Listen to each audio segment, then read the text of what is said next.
भारत की जातिगत बेड़ियों के बारे में अब भली भांति परिचित है। अगर कोई इन बेड़ियों को तोड़कर आगे निकल जाता है और अपने समाज के लिए कुछ करता है तो इतिहास हमेशा हमेशा के लिए उसे याद करता है। चाहे वो भीमराव अंबेडकर हों, ज्योतिबा फूले हों या सावित्रीबाई फूले। इतिहास में ऐसे लोगों के नाम की फहरिस्त बहुत बड़ी है।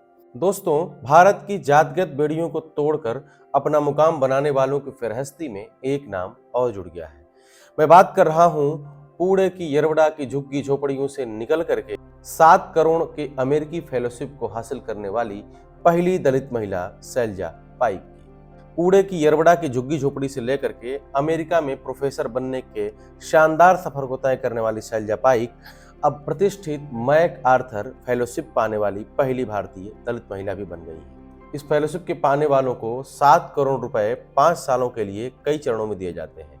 बिना किसी रोक टोक के इन्हें इसे खर्च करने की अनुमति होती है ताकि शोधकर्ता अपने रचनात्मक शोध से समाज के उन वर्गों के हितों के लिए काम कर सके जिन्हें समाज में एक उचित स्थान नहीं मिल पाया है। शैलजा पाईक ने नेशनल पब्लिक रेडियो NPR के साथ एक साक्षात्कार में बताया कि वह एक दलित समुदाय की सदस्य हैं। शैलजा पाईक और उनके साथ उनकी 3 बहनें, माता पिता 20 बाई 20 फीट के कमरे में पली बढ़ी। शिक्षा के प्रति इन्होंने अपने पिता से प्रेरणा पाई। निम्न मध्यम वर्गीय परिवार से आने वाली शैलजा ने MA की पढ़ाई 1994 से 96 के दौरान सावित्रीबाई फूले विश्वविद्यालय से प्राप्त की।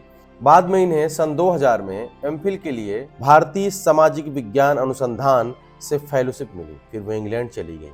वहां से उन्होंने MPhil पूरी की और इंग्लैंड के ही वारविक विश्वविद्यालय से इन्होंने अपनी PhD भी पूरी की और येल यूनिवर्सिटी में इन्होंने दक्षिण एशियाई इतिहास की विजिटिंग असिस्टेंट प्रोफेसर के रूप में भी काम किया। शैलजा पाईक वर्तमान में अमेरिका के ओहियो में स्थित सिंसिनाटी विश्वविद्यालय में एक प्रोफेसर हैं, जहां वह महिला, लिंग, सेक्सुअलिटी और एशियाई अध्ययन की रिसर्च प्रोफेसर हैं। उनका काम दलित महिलाओं और जातिगत भेदभाव पर केंद्रित है। आज तक उनके शोध लेखन को कई संस्थानों से फेलोशिप मिल चुकी है, जिसमें प्रमुख रूप से Stanford humanities centre, national endowment for the humanities, American institute of Indian studies, Yale university, Emory university, Ford foundation और चार्ल्स टैब्ड रिसर्च सेंटर की तरफ से उन्हें फेलोशिप मिल चुकी है।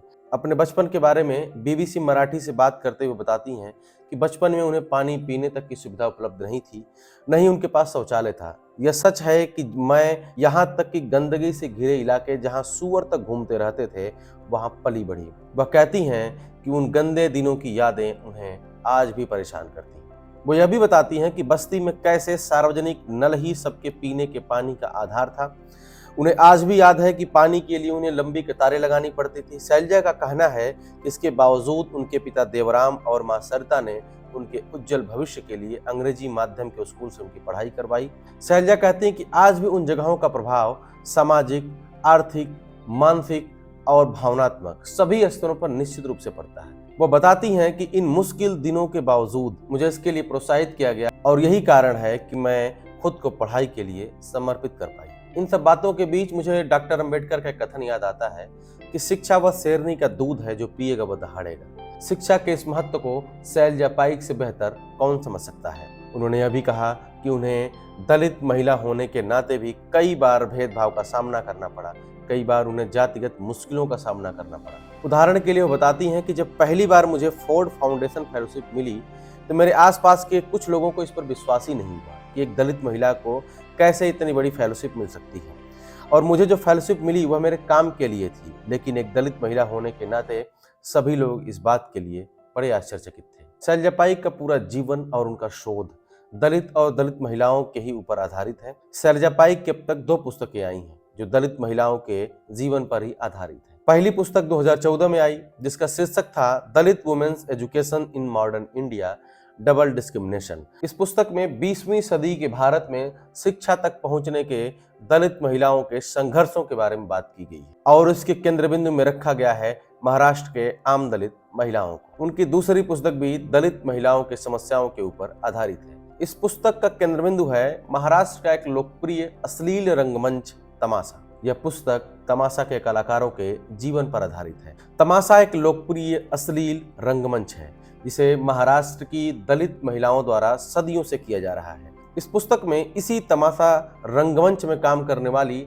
दलित महिलाओं के अश्लील शोषण को केंद्र बिंदु में रखा गया है। इस पुस्तक में शैलजा पाईक बताती हैं कि कैसे तमाशा नाम के अश्लील रंगमंच को राज्य सरकार सार्वजनिक धारणाओं में नया रूप देने का प्रयास कर रही है।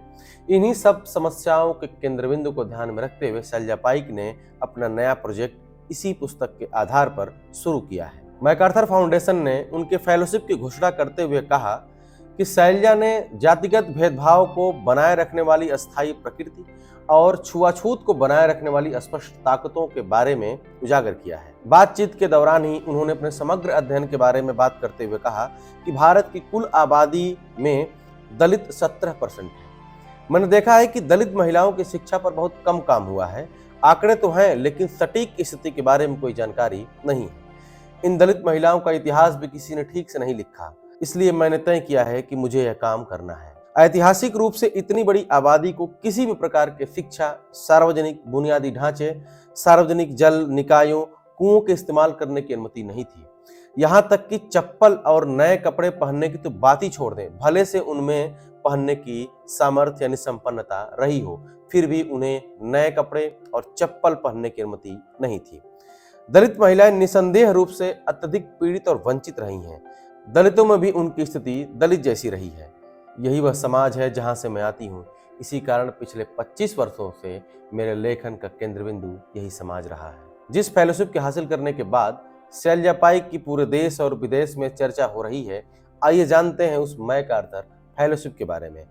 मैकार्थर फेलोशिप, जिसे जीनियस ग्रांट भी कहा जाता है, शिक्षा, विज्ञान और कला के क्षेत्र में रचनात्मक कार्य करने वालों को दिया जाता है। इस फेलोशिप के लिए कोई आवेदन या कोई साक्षात्कार जैसी प्रक्रिया नहीं है। इस फेलोशिप के लिए विभिन्न क्षेत्रों से प्रतिष्ठित व्यक्तियों द्वारा नामांकित विद्वान और होनहार उम्मीदवारों पर विचार किया जाता है और 5 वर्षों के लिए उन्हें फेलोशिप दी जाती है। 1981 से मैकार्थर फेलोशिप 1153 व्यक्तियों को दी जा चुकी है। मैकार्थर फेलो प्रोग्राम एक जीनियस ग्रांट अमेरिका के अलग अलग क्षेत्रों में 20 से 30 शोधकर्ताओं को हर साल दिया जाता है। इस साल जीनियस ग्रांट के नाम से मशहूर यह फेलोशिप कुल 22 लोगों को प्रदान की गई है। रचनात्मकता इस फेलोशिप की सबसे मूलभूत मापदंड है। इस फेलोशिप के देने के पीछे मूल विचार उन लोगों को सामने लाना है जो जोखिम उठाते हुए समाज की जटिल समस्याओं का सामना करते हैं और लीक से हटकर सोचते हैं और सुंदर, रचनात्मक और प्रेरणादायक चीजों का निर्माण करते हैं, जिससे समाज सदियों सदियों तक लाभ पाता है। फेलोशिप में मिली हुई राशि को किस प्रकार खर्च करना है, फाउंडेशन इस बारे में शोधकर्ताओं से किसी भी प्रकार का सवाल नहीं पूछता है। इस फेलोशिप के जरिए करीबन उन्हें 6 लाख अमेरिकी डॉलर प्राप्त होंगे, जो भारतीय रुपयों में तकरीबन 6 करोड़ 70 लाख के आसपास बैठती है। 1981 से लेकर अब तक इस फेलोशिप को 1131 लोगों को दिया जा चुका है। और आखिर में फेलोशिप के बारे में बात करते हुए शैलजा पाईक कहती हैं कि यह फेलोशिप दक्षिण एशिया और उसके बाहर रहने वाले दलित और गैर दलित महिलाओं के जातिवाद के खिलाफ लड़ाई को मजबूत करेगी।